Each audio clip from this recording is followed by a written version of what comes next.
भगवान के दिव्य जन्मों की ये कथा अत्यंत गोपनीय रहस्यमयी है। जो मनुष्य एकाग्र चित्त से नियम पूर्वक प्रातः काल या सायंकाल इस कथा को सुनेगा, उस समस्त दुखों और पापों से छूट जाएगा। बड़ी करुणा है मुनियों की, जो हमारे लिए भगवत प्राप्ति का ये मार्ग प्रशस्त किया है। श्री सुखदेव जी को नमस्कार, श्रीमद् भागवत को नमस्कार।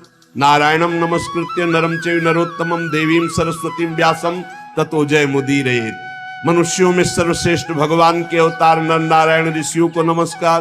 बुद्धि प्रदान करने वाली देवी सरस्वती को नमस्कार। रचयिता भगवान व्यास देव जी को नमस्कार। अपने अंतःकरण पर विजय प्राप्त करके भगवत प्रेम प्राप्ति के लिए हम इस महापुराण की चर्चा करते हैं।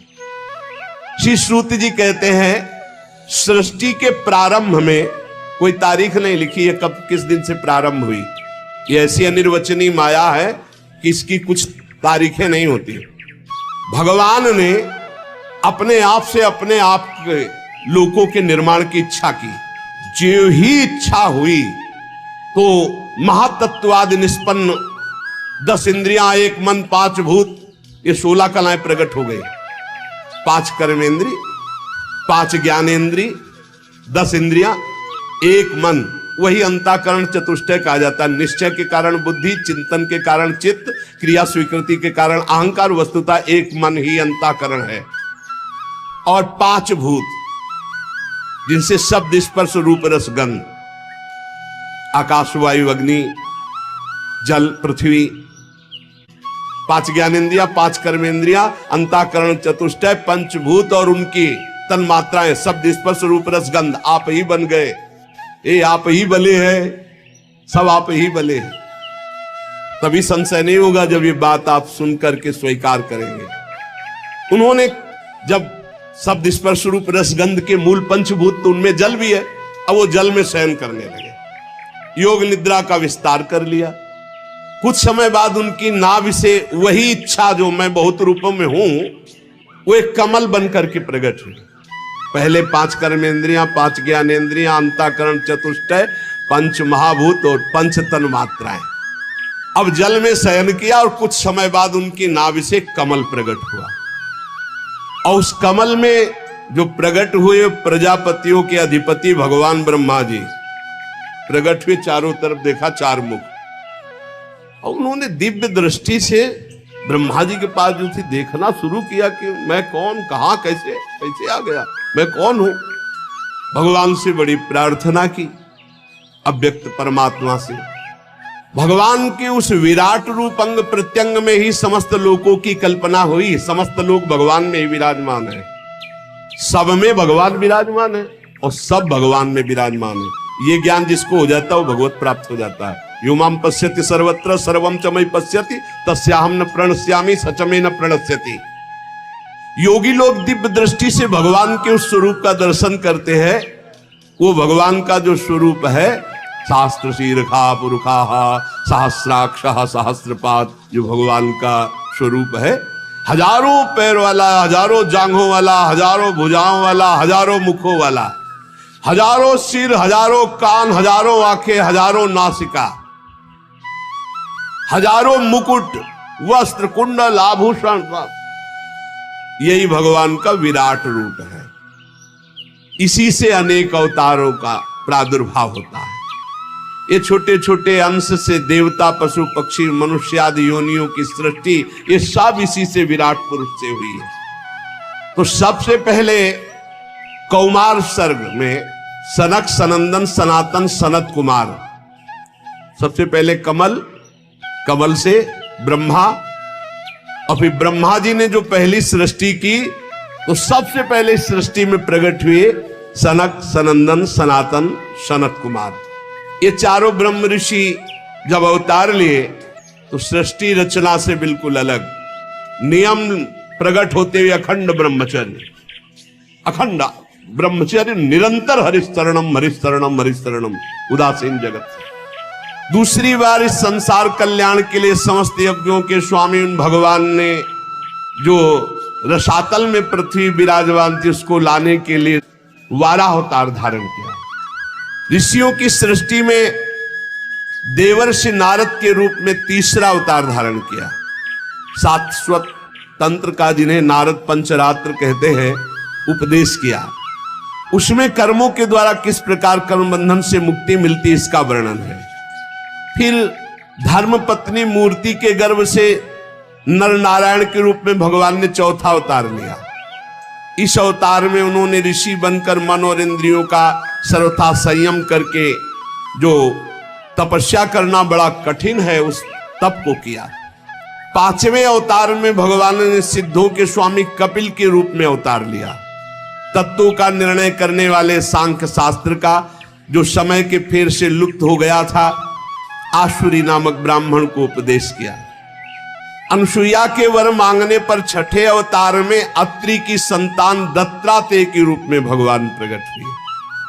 इस अवतार में उन्होंने अलर्क और प्रहलाद आदि को ब्रह्म ज्ञान का उपदेश किया।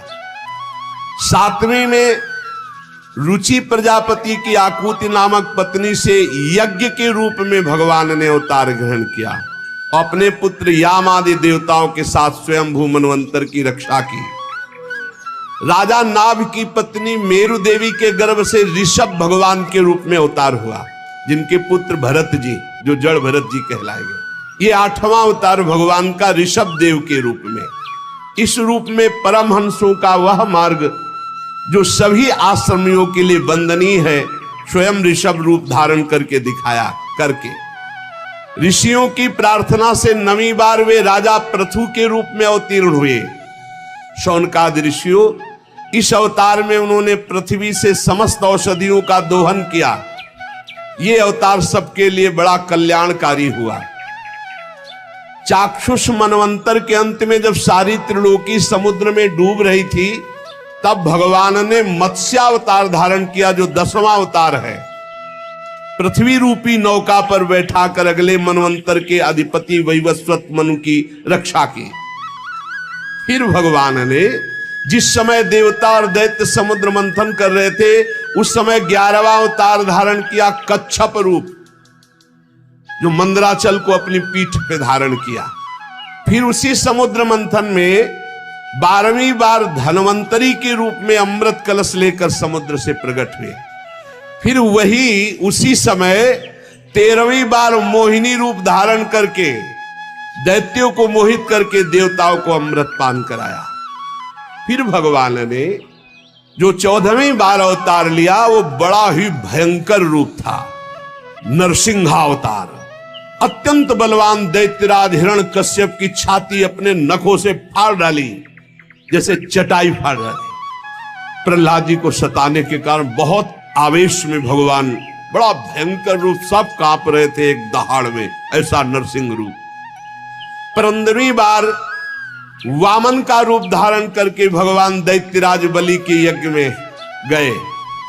अंदर से चाहते थे त्रिलोकी का राज्य, परंतु मांगी उन्होंने केवल 3 पग पृथ्वी।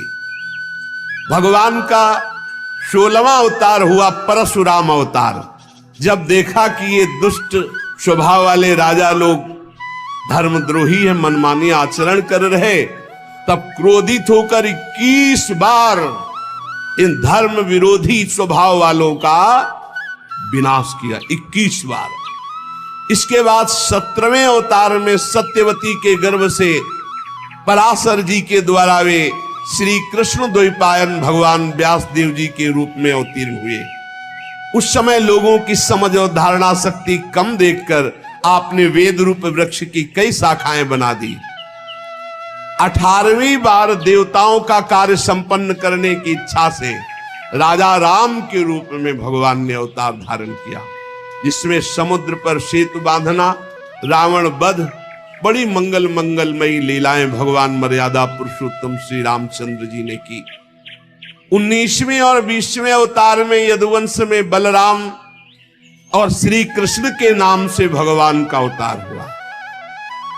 इसके बाद कलयुग आ जाने पर मगध देश बिहार में देवताओं के द्वेषी दैत्यों को मोहित करने के लिए अजन के पुत्र रूप में भगवान का बुद्धावतार।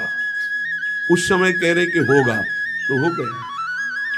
इसके भी बहुत पीछे बाद, जब बिल्कुल कलयुग का अंत होना होगा, जब सब लुटेरे हो जाएंगे, कोई किसी का रक्षक नहीं, सब मर्दानी आचरण, तो विष्णु यश नामक ब्राह्मण के घर कल्कि के रूप में भगवान अवतीर्ण होंगे।